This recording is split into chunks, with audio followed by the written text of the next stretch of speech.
his father and fought bitterly with him until he finally took over his throne. But then Cronus began to worry that his own children would turn against him in turn. So each time his wife, Rhea, bore a child, he devoured it. Rhea, heartbroken at losing her children, and furious at Cronus' cruelty, went to Gaia for help. The next time Rhea was expecting a child, Gaia took her away to a secret island to have her baby. She named the child Zeus and hid him in a cave, safe from his father. Rhea took a rock back from Cronus to swallow, and he never knew the difference. Zeus grew up strong and powerful and went home to confront his father. He gave Cronus a potion to make him cough up the children he had swallowed. Then, with his brothers and sisters, Zeus went up to Mount Olympus. From their home in the clouds, Zeus and his brothers and sisters waged war against the Titans. Finally, the Titans were defeated. Zeus was now Lord of Mount Olympus and master of his brothers and sisters, who themselves became the gods and goddesses who ruled the world. So that was the first creation story. I'd like for us to look at another.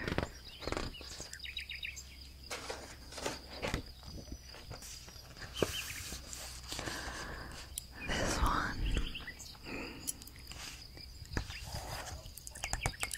is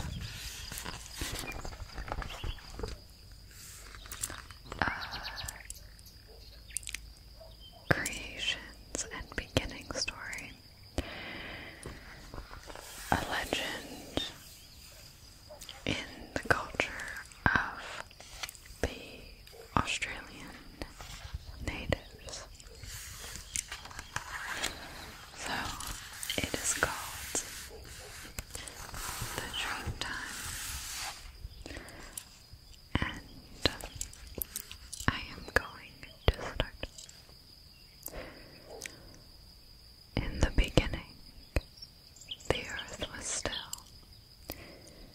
an empty nothingness without shape or form, and the ancestors slept underground.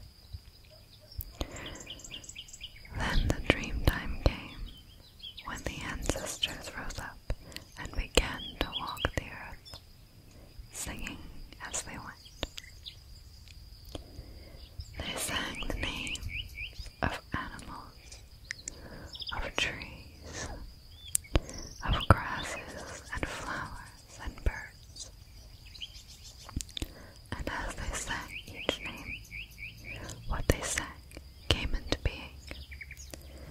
The earth came to life. On their wanderings, the ancestors found shapeless heaps lying about, heavy, muddy, half-made creatures that could not move or breathe. They could only lie there, lifeless.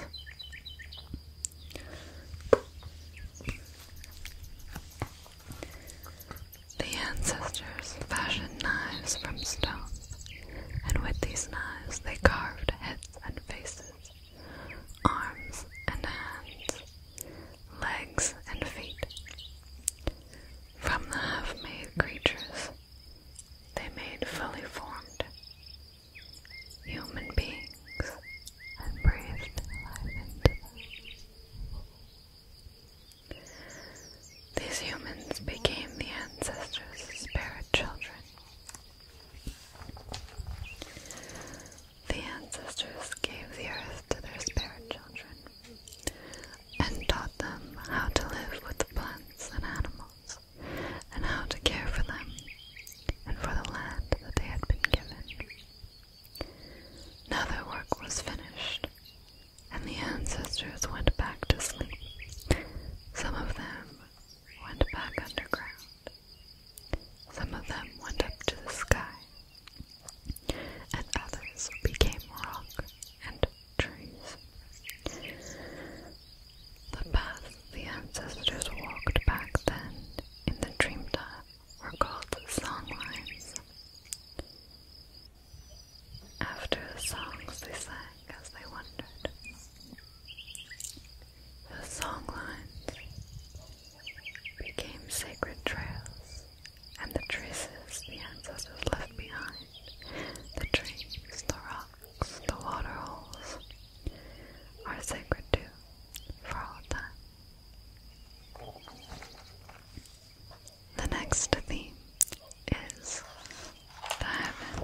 she was captivated by her own reflection in the mirror. Then the gods grabbed Amaterasu's hand and pulled her out. They blocked up the cave so that she could never go back in. Amaterasu returned to her place in the heavens, bringing light and warmth and new life to the land. She has never gone away again.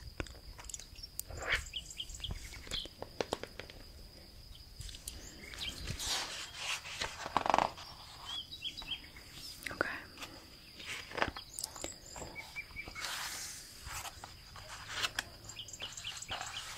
Growth and rebirth is the next chapter. And I'd like to read about Demeter and Persephone.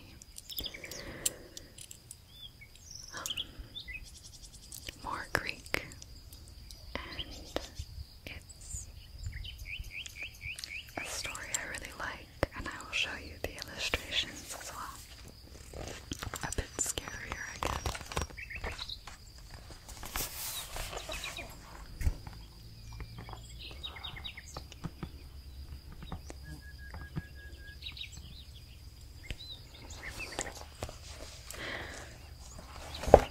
Okay.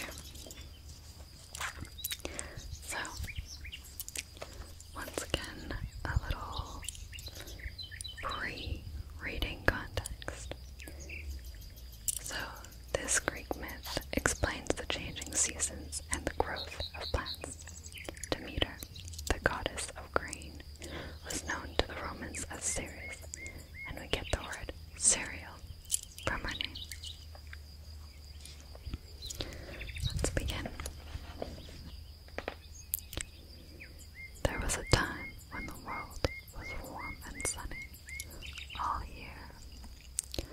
Trees bore fruit continually, and grain grew again as soon as it was cut down. The goddess Demeter ruled over all these growing things, and she had a daughter named Kor, which means maiden in Greek. One day, Kor was out gathering flowers when the earth opened up, and Hades, lord of the underworld, rose up in his chariot. He grabbed the screaming Kor and pulled her down into the depths of the underworld. When Demeter learned that her daughter had become the bride of Hades, and was now named Persephone, she stormed and raged. The earth became cold and barren. At last Zeus persuaded Hades to send Persephone back. But Hades had one condition. Persephone could return only if she had not eaten anything that grew in the underworld. Persephone hadn't eaten anything, but she had sucked 6 pomegranate seeds. Then she will have to remain in the underworld for 6 months for every year, Hades declared. By the other 6 months, she may return to Demeter. So for 6 months every year, when Persephone is in the underworld, the earth is cold and wintry. But when she returns to her mother, warmth and life come with her, and the earth brings forth its bounty once more. This chapter is gods and goddesses.